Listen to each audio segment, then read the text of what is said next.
Dhamma talk by Luangpu Pramote Pamojjo, 16 September 2017. So, is this your first time at the temple? Have you ever listened to any of my talks on CD or watched any of my talks on YouTube?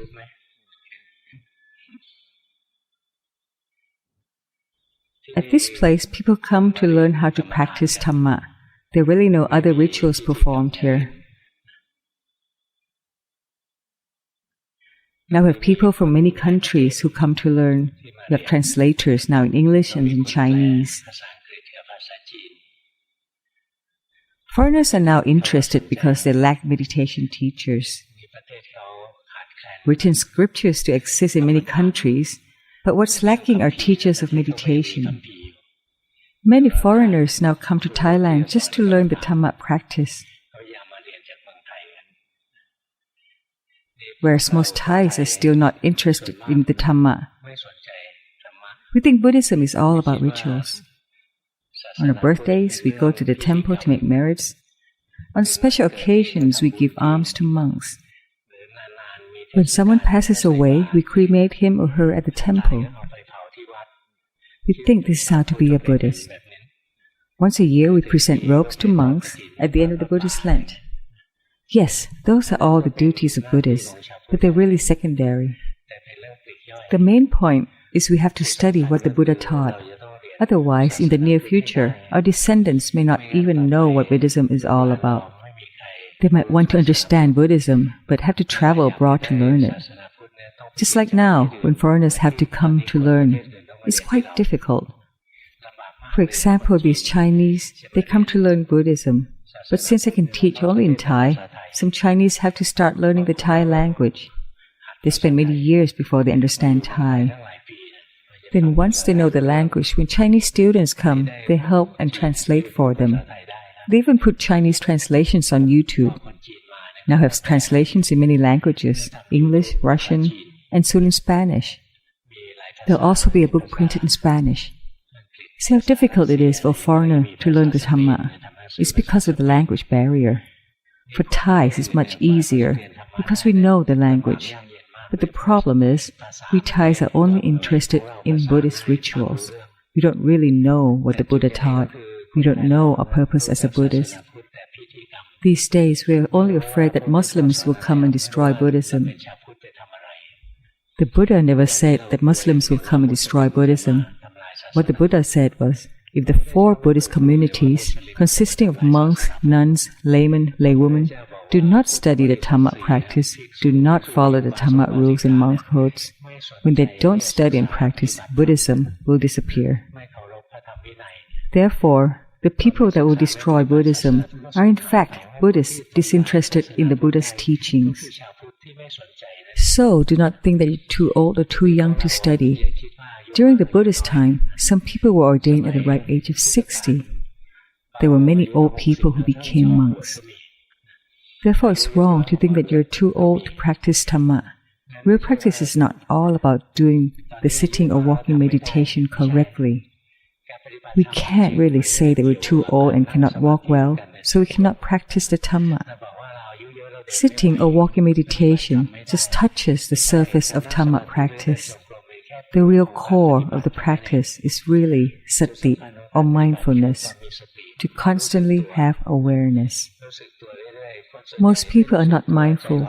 All day our minds wander off, sometimes to reminisce about the past, sometimes to think of the future or of someone.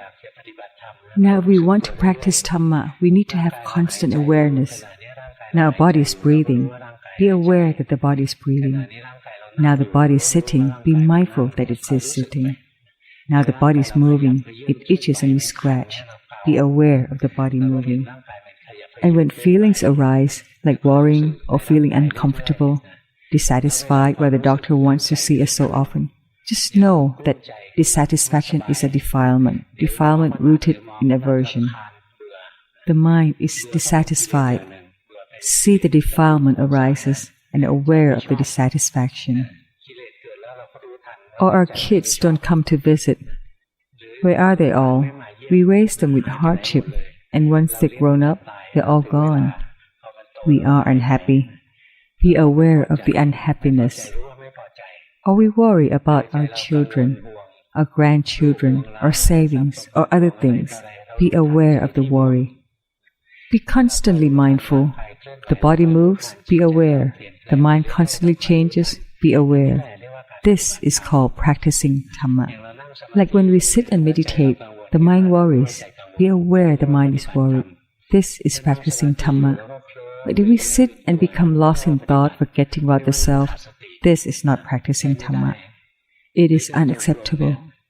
Or when we do walking meditation, because we're too old, we don't walk as nice as younger people, we sometimes limp, for example. In fact, any posture will do as long as every step we walk, we are mindful. This is called doing walking meditation. But if someone walks beautifully, though the mind wanders off somewhere, just walking beautifully in meditation cannot be called practicing Dhamma. It is self-torture and futile. By walking, he gains nothing but defilements, thinking that he is more proficient than others, better than others, for example. Therefore, to practice Dhamma is not to do sitting or walking meditation in certain ways, but rather to sit with mindfulness. This is called practicing Dhamma. Like at this moment, we sit and are aware of the body breathing. The mind knows. The mind is aware the body is breathing. This is Dhamma practice. Or we walk around and lose our mind, and then we're aware that our mind is wandering off. This is awareness of the wandering mind. This is Dhamma practice. So, for walking meditation, every step that we walk with mindfulness, we are doing walking meditation. Every time we sit with mindfulness, we are doing sitting meditation. So let's not worry if the body is unfit to sit or walk for long periods of time. Sit with awareness, lie down with awareness, be aware often, and your lives will improve and filled with happiness. I found out I got cancer this past year and had to be admitted to the hospital for many months. I had chemotherapy once every 3 weeks, and after each session, which lasted a week, I would be very weak for the whole week. The following week, I would feel a little better. Then the 4th week came, and the whole process had to repeat again. 3 weeks rest, and then chemotherapy for a week. Not feeling well for 1 week, and then improving the following week. This cycle lasted 6 rounds. I stayed at the hospital for over 4 months and hardly left my room at all, except to go to the operating room or the X-ray unit, doing all kinds of scanning, checking the heart, for example. I never took a leisurely stroll anywhere and just stayed in the room. Doctors and nurses all asked if I was bored, having to remain in the hospital for a long time.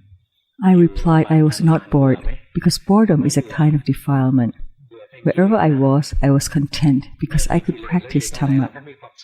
At the hospital I can practice, at the temple I can practice. In fact, I can practice Dhamma anywhere. Therefore, wherever I am, I'm always content. Dhamma can always make us content. Nothing else in this world can make us content all the time. Take our kids, for example. We think we'll be happy if we're with them, but they cannot be with us all the time. They have to go to work, earn a living, or they have their own family, their own kids to take care of. So from now on, the older generation will be lonesome. If we don't have Dhamma within, we will be lonely. The next generation will be worse. Family units will shrink to just husband, wife, and a child. And once the child grows up, he or she will leave the house, leaving only husband and wife. And when one dies, there will be only one left. He or she will have to get a pet dog or a cat. If our lives become like this, we will be unhappy and lonesome. But if we have Dhamma, when we breathe, we recite Putto. Breathe and recite Putto. And when sadness arises, be aware of the sadness in the mind. Be mindful of the mind. The mind is worried or sad that our kids neglect and never visit us. Be aware of the feeling. For some elders, the kids visit often, but they forget and complain that nobody comes when in fact the family comes every day. So when we get older and don't have Dhamma, our lives will be dismal. The body will become weak, not fit like before, right? we become more dependent on people around us, less independent, less happy. So, better start practicing Dhamma now. From now on, every breath we take, be aware, be mindful. Right now, are we breathing out or breathing in? Be mindful. Can you feel? Are you breathing out or in? Can you know? It's not difficult. Anybody can be aware. At this moment, are you standing, walking, sitting, or lying down? Can you know? Of course, anyone can know. You're sitting right now, right? Watch the body sit and be mindful. Watch the body breathe and be mindful. Be aware like this often, and the mind will develop mental discipline. It will have awareness. Eventually, wisdom will arise. We will see that the body and the mind are two separate entities. When the body ages, it's not us aging. The body becomes sick, not us getting sick. The body is dying, not us dying. We're just the observer, watching the body ages, become sick, and dies. We just watch with indifference and not be tormented by it. It's just like watching someone else ages, become sick, and dies. So, let's look at this body until it becomes someone else. It's like you who just submitted the homework. Some of you just started practicing for 2 months and already know how to be mindful. Some started 4 or 5 months ago and already know how, like the ones that just submitted the homework. People who practice mindfulness, like the 10-year-old boy I talked about earlier. He told me, the 10-year-old, he listens to my CD often. He knows how to be mindful and his life improves. From a kid that's inattentive all day long to a kid that is mindful. Distracted and unable to concentrate, he couldn't study. He couldn't compete with his classmates. But with mindfulness, he started to understand the lectures. So be aware of the body often. When angry at someone, just know the anger has arisen. When sad, just know it. When worried, just know it. Be aware of the mind often, and the mind will progress. Eventually, we can live alone and be content. When we age, we will be content. When we get sick, we will be content. And when we die, we will still be content. We won't have to rely on others to come and visit because we won't be lonesome. Such feelings will not arise. Once we know how to practice mindfulness, sometimes if we have too many visitors, we may even think it's waste of time. So let's practice. Be mindful often. Recite Putto, Putto, Putto. And once the mind wanders off, we'll know that it has wandered off. Putto, Putto, and the mind starts to think of something else, we'll know the mind went to think of something else. Putto and be aware of the mind often. Or do breathing exercise. Breathe out and be aware. Breathe in and be aware. And when the mind thinks of something else, just know it. Putto is good. Putto and aware of the mind. Breathing is good. Breathe and aware of the mind. Stand, walk, sit, lie down, and aware of the body. Stand, walk, sit, lie down, and if the mind slips away, be aware. Constantly be aware, and we will see that it changes all the time. Eventually, we'll gain the knowledge that all feelings arise and disappear.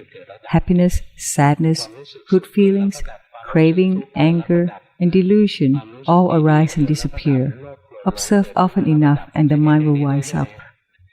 It will see that happiness arises and disappears, suffering arises and disappears.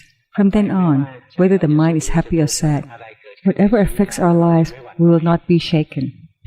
We crave for happiness, we want to be happy and hate to suffer. But no matter how much we hate suffering, it keeps occurring. No matter how much we love happiness, it keeps disappearing. We cannot control anything, be it happiness or suffering. Therefore, once we gain wisdom, we'll realize that happiness is impermanent, happiness cannot be controlled. Suffering is impermanent, suffering cannot be controlled. Then whether the mind is happy or sad, it will become equanimous towards both feelings. It will not sway towards happiness or sadness. We will see clearly that happiness and suffering, they both arise and disappear. All things arise and disappear. The main obstacle for older people is absent-mindedness. This is because the brain starts to deteriorate with age and we become forgetful easily. So be mindful often, and this will slow down the deterioration process. You at the second row, the man with the glasses, you're doing well. The mind is good, resulting from good practice.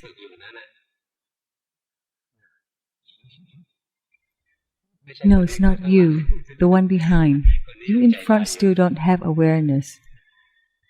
It's not difficult. Dhamma practice is not limited to any gender or age group. No. Or to monks or lay people. No. Whoever is constantly mindful, his or her mind will be good. So, be aware often. This team, if you cannot come and see me, please listen to my CDs. They're free of charge, so listen often. Even if you have just one CD, keep listening to it. There are lots of my lectures on the internet as well. Download them and listen. And soon you will know how to practice Dhamma. And once you know how, your mind will be like that man's. His mind is clear and constantly aware. Constantly aware without any intention. It's good on its own. And we will know when it wanders off to think by itself. Like now, it wanders off to think. Do you know? It wanders off to think and we're aware. So simple. There, it wanders off again. Can you see? Be mindful often. This is called practicing Dhamma. Doing sitting or walking meditation just touches the surface of Dhamma practice. Mindfulness is really the core of the practice. So don't let the mind wander off. Two mistakes in Dhamma practice are, first, the wandering mind, second, the controlled mind, afraid that the mind will wander off and stress out as a result. Just like the kid that just submitted the homework, the one that has just practiced for 10 days until the mind became stiff, still, and blunt. Doing it that way is not good. If you continue like this for long, the mind will become so dull and still, unwavering with eye crossed. So, just relax and be mindful. So, where would the group go after this? Oh, good. Sightseeing of the golden toilet bowl.